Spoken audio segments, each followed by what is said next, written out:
Hey, NA, Jason William Mitchiner, Galbraith, GAOMG. Just want to share with you what I have coming up with the life and death surgery.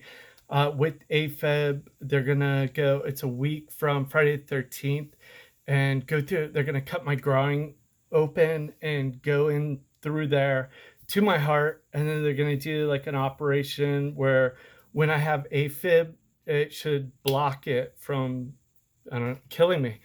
And the surgery that I'm going to have, LeBron James' son just had it.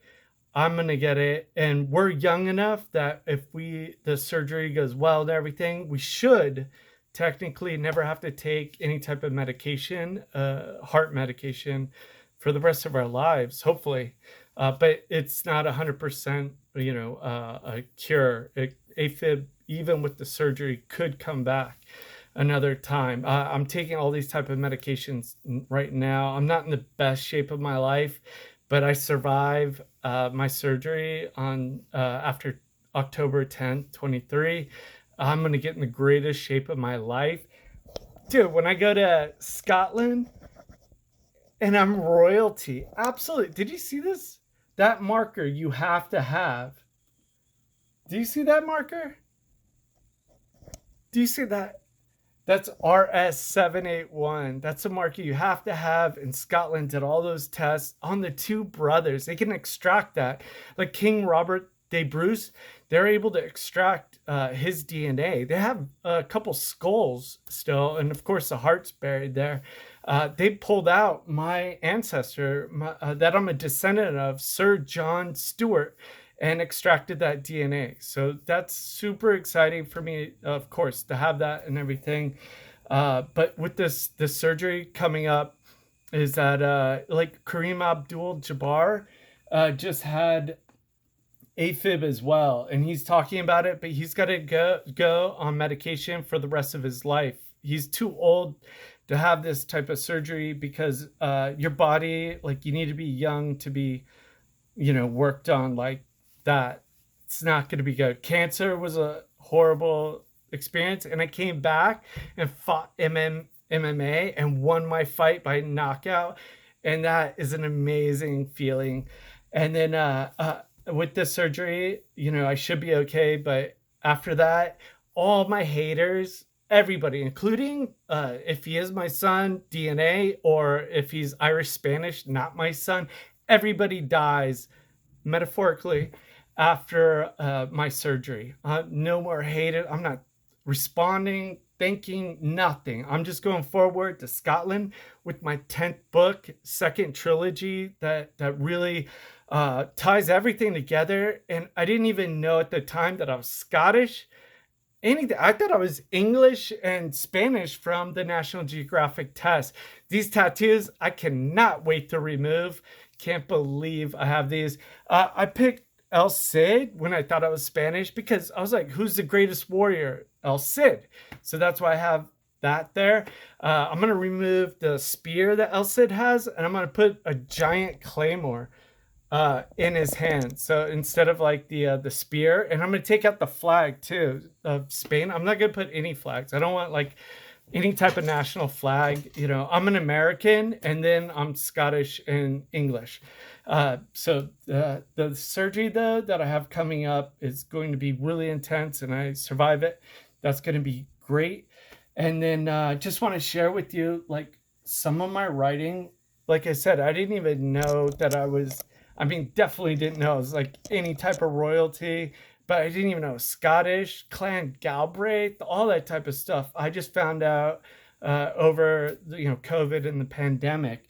But I've been writing, of course, about it. I'm at 111,000 words deep right now in my trilogy. And with AI, I was getting like freaked out because everything's going to get ingested by AI, and then Hollywood can make a movie out of it, just change my name, everything, and then I never get credit or paid, and I die, bald, broke, and homeless, and that sucks. So I'm continuing with my book and blowing it up even more.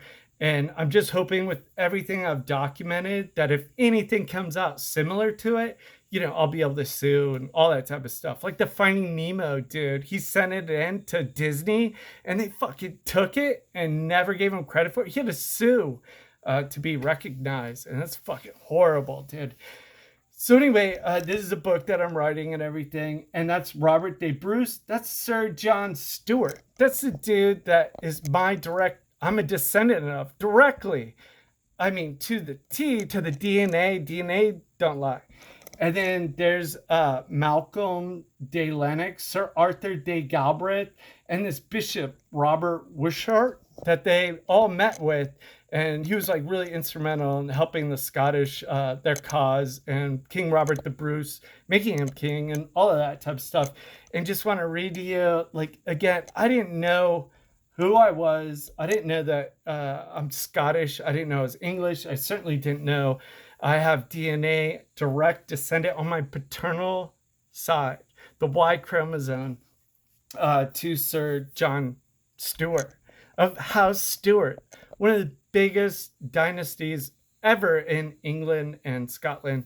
And I posted about that and stuff, but I just want to read you a little bit here. It's like, after the meeting, I rode with De Bruce and Sir John Stewart, the son of Alexander Stewart, the fourth High Steward of Scotland, to meet with Robert Wishart, the Bishop of Glasgow of the Roman Catholic Church. And I wrote all that, again, before I knew who I was. And what there is, if you're a real writer or author, you start to become clairvoyant. You will see things before they even happen. You've seen Black Mirror and all those type of things. It happens to me, and it happens to any good writer and author. And just what I want to show you is I wrote about that. And then sure enough, the guy's dad, Sir John Stewart of Bonkiel, that I wrote about, my descendant, I'm a descendant of, his dad is Alexander Stewart, fourth High Steward of Scotland. And again, I was writing all this just when I found out I was a Galbraith, and I just can't believe I wrote all this, Dave Bruce and Sir John Stewart, the son of Alexander Stewart, the fourth High Steward of Scotland. Just blows me away when you get that type, when you're writing and you're so immersed in your thoughts and creativity and you become clairvoyant. It's really amazing. And then just two stories I want to share with you in case I do kick the bucket on October 20th with the heart surgery. They call it a procedure now to try to soften the blow, but I know how serious, like my heart, like with AFib, when I go to a doctor's office, it's a really stressful situation after cancer and AFib and everything. And for me to beat cancer and then to be able to go into the MMA ring and knock a dude out in front of his whole crowd that was booing me, and then run up the cage, claim my victory in front of my life partner that I'm going to be with for the rest of my life. Only two girls I've ever loved. And my biological, if he is that son, knows exactly the woman I was talking about. And when I had surgery, she left me for another dude to get railed by another dude. Can't believe that. That girl's gone. And the girl that I'm with now, I love her to pieces, and I want to be with her until I die, which I hope is not October 10th. So two quick stories. That dude Harvey Levin on TMZ, and Scarlett Johansson. Everywhere when I lived on my boat in Marina del Rey, all the girls knew I was dirt poor, and they were repulsed by me. Every girl hated me in Venice Beach, Abbott and Kinney, Marina del Rey, all over. And my MMA gym was right in Marina del Rey on the corner, and it was like by a brunch place. This really like high-end brunch place. So all these like chicks all dressed up, groups of them for brunch and all that type of stuff would go by the gym. I'd be standing there in my Speedos and my spandex, dripping sweat. I had no body fat, best shape of my life. Not one girls were like, they would look at me and it was like the most hideous monster they've ever seen. They hated me. I've never seen that kind of reaction of just pure disgust and hatred. And the person that didn't hate me was that dude, Harvey Levin. I ran up from Venice Pier up to my gym, and then I was going to start sparring and just wanted to get a good run in. And I ran on the beach too. I had sick cardio back then. Not in that kind of shape now. After this heart stuff, the AFib, hopefully everything goes right and I'll be back in that. But I was on the corner about to go in, and I had these real short shorts on, and I had a little like neon green like tank top belly to my belly. And Harvey Levin from TMZ was driving his little gray Porsche convertible. And he came to the corner and he looked and he saw me, and his jaw dropped open and his eyes like almost popped out of his head. Like he didn't know what to do. And then he looked straight ahead and he started to drive his little Porsche. And then he slammed on the brakes and looked again and was like, just his mouth was wide open, and it was just like, it had a huge effect. He couldn't control. And then he just like got himself together and got his Porsche out of there. But that was so cute. Very nice. Dude, nobody liked me in Marina Del Rey, Venice Beach. Abbott Kinney repulsed everybody. Harvey Levin was one of the only people that liked me and had any positive reaction to me. And the other person's ScarJo, Scarlett Johansson.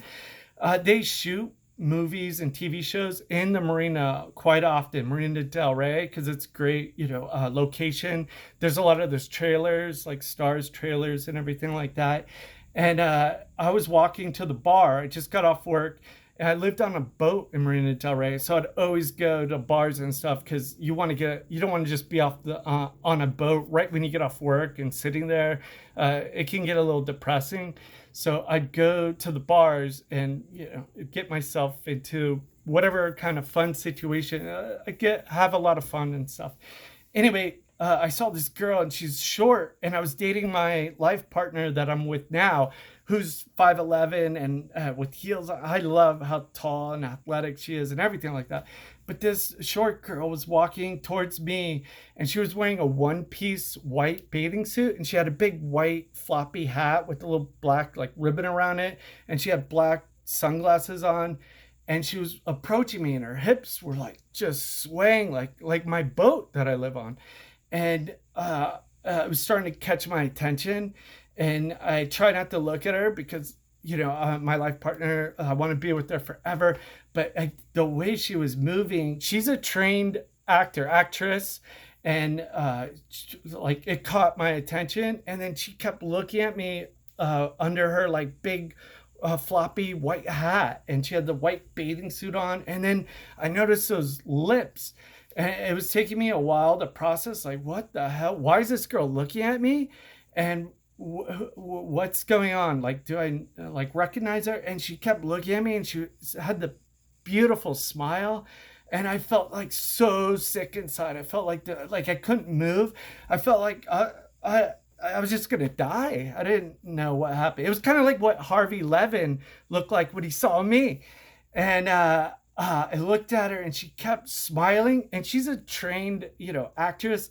She knows how to move. She knows how to like throw her face and smile and look amazing.